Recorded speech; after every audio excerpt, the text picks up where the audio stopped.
Hello everyone, welcome to the channel. In this video I want to go over all the Easter eggs and references in The Walking Dead's intro. Now since season 9 episode 1, The Walking Dead intro has completely changed into this new animated intro that is filled with Easter eggs and references to previous characters and events.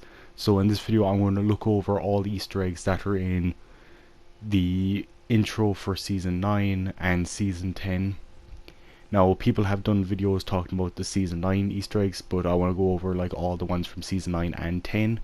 So there will be spoilers in this video, so just to let you know about that, because obviously I'm going to be talking about events that this intro references. And without further ado, time to start the video. Okay, so in this first image we already have 3 Easter eggs.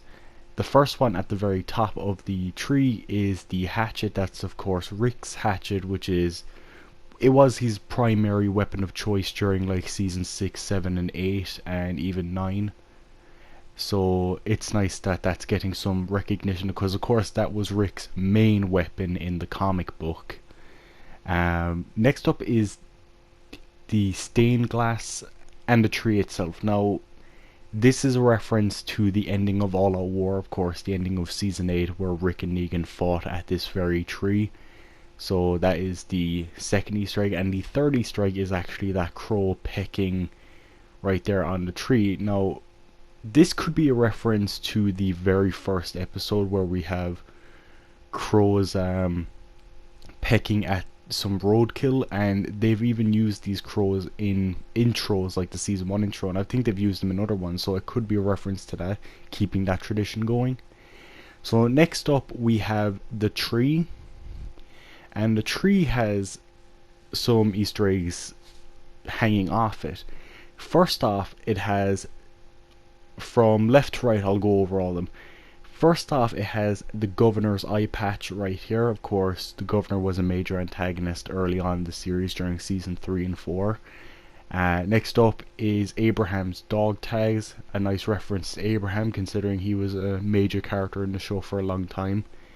And we have Daryl's walker ear necklace. Of course, that is a very famous moment from the second season, and they've even made merchandise of those walker ears, so it's nice that that's even getting a bit of a recognition there. Now let's skip ahead to season 10 while we're still at the tree. Now how I'm going to be doing this video is I'm going to go through the intro in order, and I'm going to show how it changes between season 9 and 10 and all the episodes. So in season 10 the tree has something different on it. Instead of the stained glass window, now it has 4 stained glass windows, and each one has a different image on it representing each community. So the first one is the windmill, and I'm going to go from left to right. So the first one is the windmill, which of course represents Alexandria. The second one is fish, which represents Oceanside. The third one is corn, which represents Hilltop.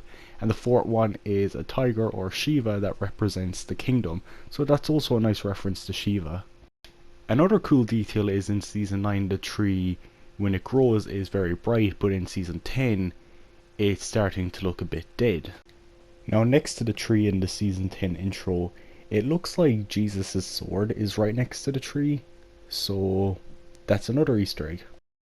Now in this clip right here we have a ton of Easter eggs. Now first off, from left to right we have Daryl's crossbow and a few crossbow bolts.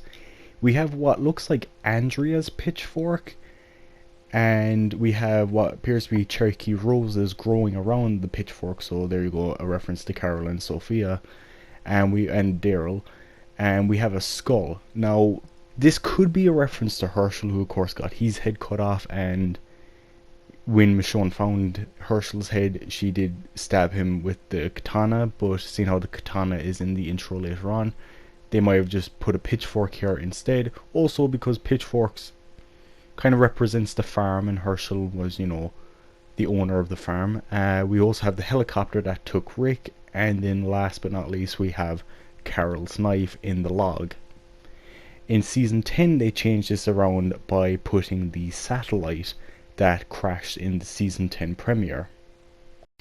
Next we see what it looks like Rick and Michonne on horses, and by Rick's foot we see Bicycle Girl, and in the same scene we also see two graves, and on the left one we see a pocket watch on the grave, which, you know, the pocket watch belonged to Herschel, but the grave is most likely for Glenn because Maggie did put the pocket watch on the grave. And at the right side there is a grave with a gun on it, which represents Carl, and in the middle we have a katana in the ground, which kind of looks like the cover of issue 145 as I show right here.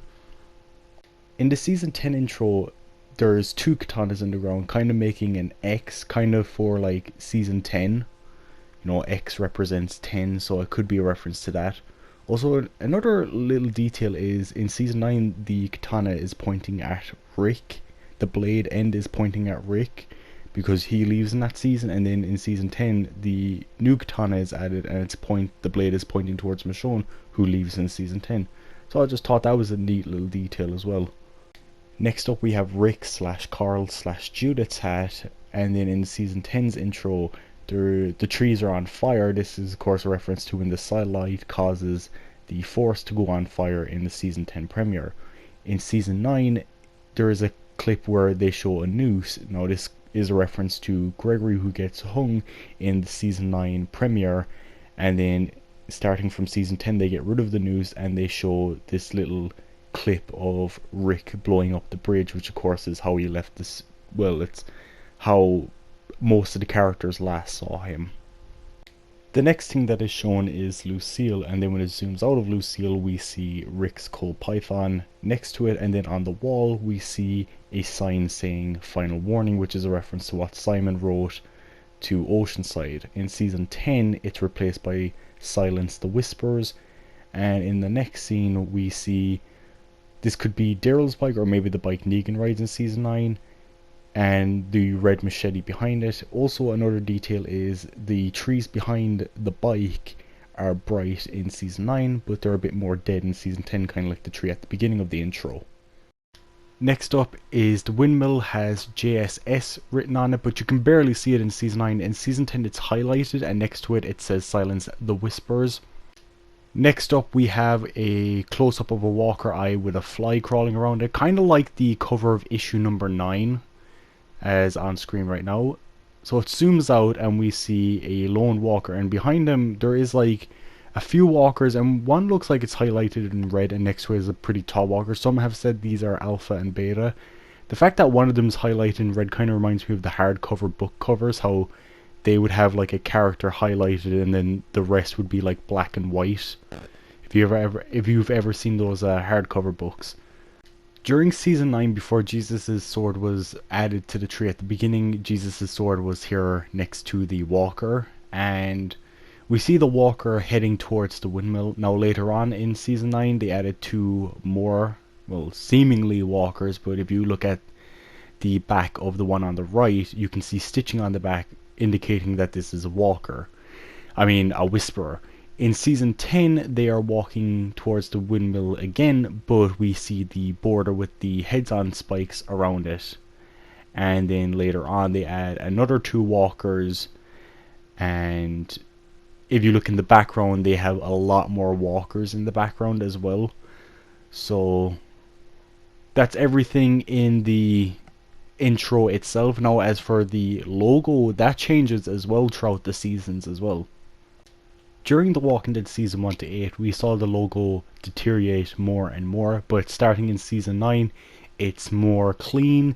It has moss growing over it, but the logo itself is more like put together instead of being more deteriorated. In the season 9 finale the logo is more white for the snow that was in that episode, but at the season 10 premiere it goes back to being moss covered. But after the satellite fire the logo becomes more and more burnt up as the season progresses. And that is pretty much all of the Easter eggs and references in the new intro. So yeah, I love the new intro because for fans like me that love Easter eggs and references, this is fantastic for fans like me. So I can't wait to see what they do to the intro going forward, what they add, what they change. I'm really looking forward to it. Anyway, thank you all for watching this video, and peace out.